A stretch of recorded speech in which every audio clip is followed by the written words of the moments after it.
Kasus kematian tragis Nizam kini memasuki babak baru yang penuh dengan ketegangan hukum dan silang pendapat antar keluarga. Di tengah suasana duka yang belum usai, sebuah hantaman hukum datang dari Lisnawati, ibu kandung Nizam, yang secara resmi melayangkan laporan terkait dugaan penelantaran anak. Laporan ini seolah melempar bola panas ke arah Anwar Satibi, menuding adanya kelalaian yang berujung pada hilangnya nyawa sang buah hati. Tudingan ini sontak memicu reaksi keras.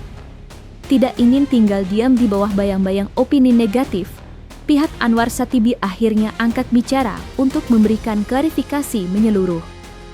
Melalui kuasa hukumnya, pihak Anwar Satibi menyusun barisan pembelaan guna meluruskan narasi yang berkembang di masyarakat. Mereka menegaskan bahwa fokus utama seharusnya tetap pada penyebab kematian Nizam yang dinilai janggal, bukan pengalihan isu melalui laporan-laporan sampingan. Berikut 5 tanggapan pihak Anwar Satibi.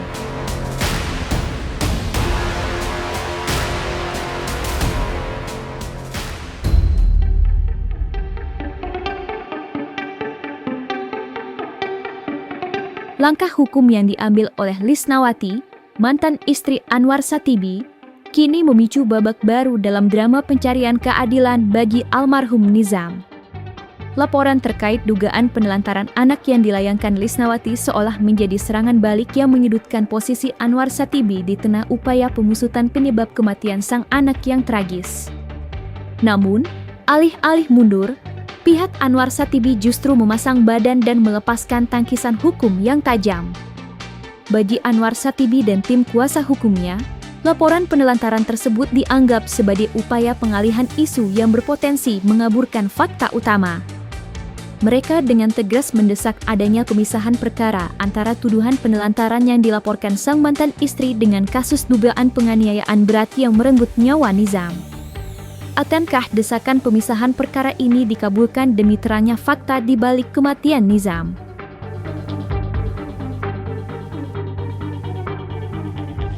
Memang kita dari awal juga melihat bahwa kasus ini terjadi sampai meninggal itu pasti kita pengen ekspresi mengedepankan estetika jelas tadi mendengar kan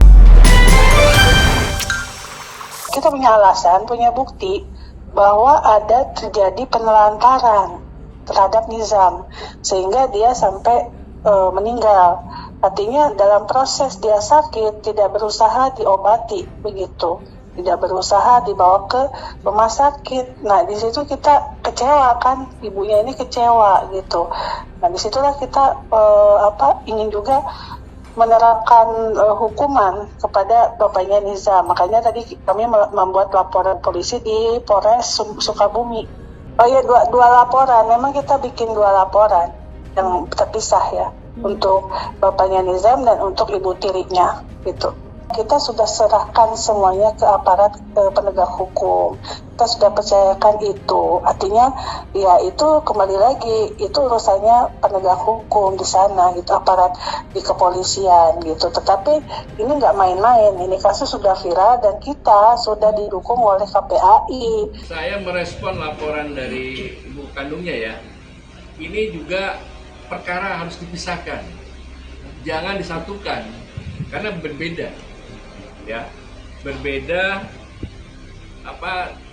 TKP dan waktu ya. Kalau hari ini saya selaku penasihat hukum kita fokus terhadap siapa pelaku dari almarhum ini. Itu yang paling penting yang pertama. Masalah nanti ada laporan dari mantan istrinya mengenai masalah penelantaran terhadap mantan suaminya yaitu Pak Awang. Satu lagi mengenai masalah pembunuhan berencana terhadap ibu tirinya. Itu kan berbeda. Jadi saya minta ini dipisahkan.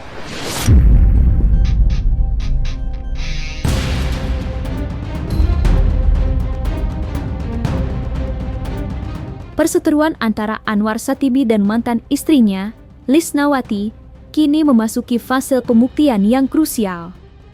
Setelah dihantam dengan laporan dugaan penelantaran anak, pihak Anwar Satibi tidak lagi sekadar bertahan.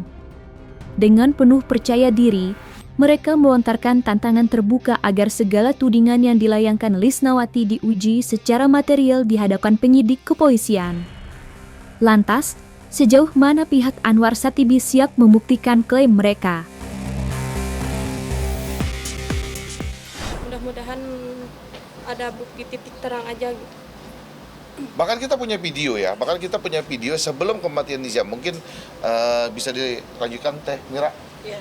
Jadi kita mendapatkan bukti-bukti baru itu dari video-video yang ada pada saat Nizam itu sebelum dibawa ke rumah sakit. Jadi pada saat dia sudah parah sekali di rumah dan ada pembiaran tidak diperiksa segera ke rumah sakit. Jadi ada dua hal yang di sini yang bisa sebetulnya penyidik tarik, yaitu satu bahwa Nizam pernah mengalami KDRT, pemukulan. Masalah benar tidak benar nanti yang menilainya adalah pihak penyidik. Karena kami tidak bisa juga, oh ini yang benar mantan istrinya, oh yang benar ini mantan suami, nggak bisa. Karena yang bisa menilai bahwa tuduhan itu terbukti tidak terbukti adalah nanti penyidik. Nanti saya juga memberikan terhadap Pak Awang ini, kasus ini, apakah masih kami atau tidak, kita belum sampai ini belum ada pembicaraan sampai ke situ. Saya fokus terhadap pelaku almarhum ini aja.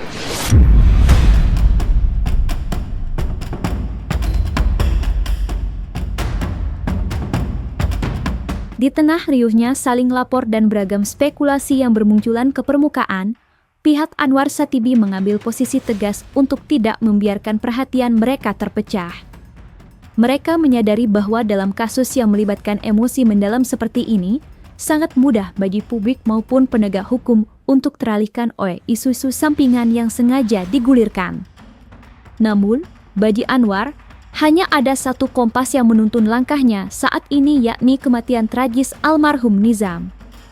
Mereka tidak ingin substansi mengenai bagaimana nyawa Nizam terenggut menjadi kabur akibat perdebatan tentang masalah masa lalu atau tudingan-tudingan yang dianggap tidak relevan. Pasti kita pengen berikan ekspresi. Mengedepankan estetika. Jelas tadi mendengar Kak. Jadi saya minta ini dipisahkan. Hari ini ke depan kita fokus terhadap siapa pelaku pembunuhan ini. Masalah nanti ada pemeriksaan ya klien kami yaitu Pak Awang ya yang bisa menjelaskan waktu-waktu dulu itu hanya suami dan istri. Ya, istrinya, mantan istrinya bilang begini. Kita coba, apakah betul apa yang disangkakan oleh istrinya itu juga harus dijawab oleh Pak Awang selaku mantan.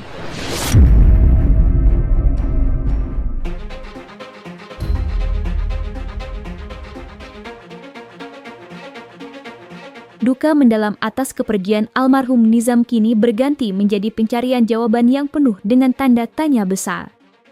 Bagi pihak Anwar Satibi, kematian sang buah hati bukanlah sekadar musibah biasa yang bisa diterima begitu saja.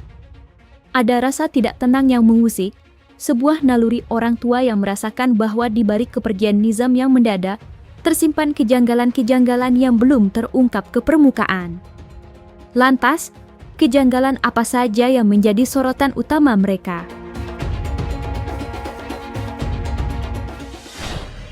Dan ada beberapa kejanggalan bagi saya. Ini mudah-mudahan juga menjadi anak yang umur SMP dengan tenaganya masih besar, kalau dia dianiaya ya oleh satu orang pasti dia akan melawan. Apakah ada orang lain ya yang membantu atau turut serta? Ya ini mohon juga dikembangkan oleh penyidik. Itu yang ada kejanggalan bagi kami. Anak sebesar itu SMP ya, berarti tenaganya besar loh. Ya.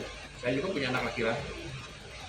Kalau dicubit aja dia melawan, apalagi kalau dianiaya. Apakah ada yang membantu? Ini pertanyaan saya. Apakah bisa penyelidik membuktikan itu? Kita lihat nanti. Dan saya sampai hari ini terhadap Polres Kompli saya acuannya mau melakukan pekerjaan sebagai penyidik secara profesional. Dicubit aja dia bisa melawan karena sakit. Apalagi ada hal yang di luar dugaan kita. Nah, itu kan harus bisa dibuktikan. Ada bantuan orang kah? Atau hanya sendiri? Itu kan harus bisa dibuktikan.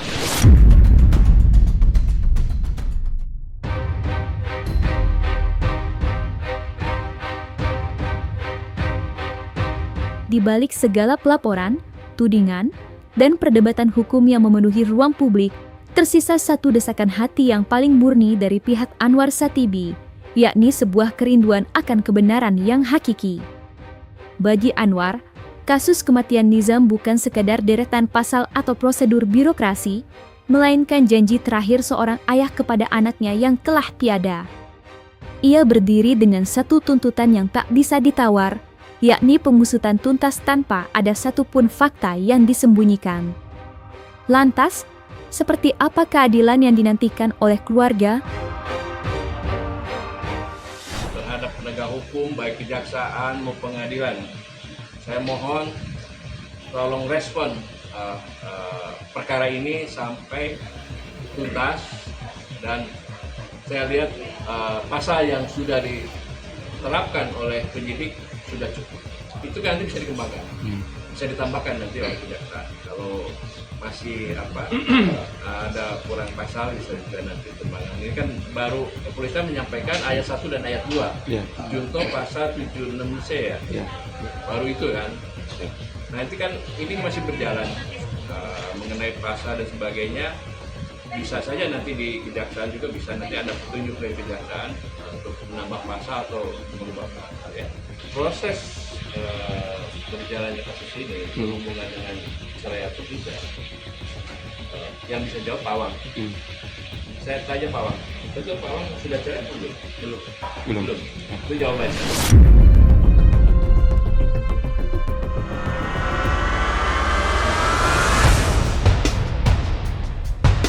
Dan jangan lupa untuk like, subscribe, dan juga share channel YouTube Cumi Cumi.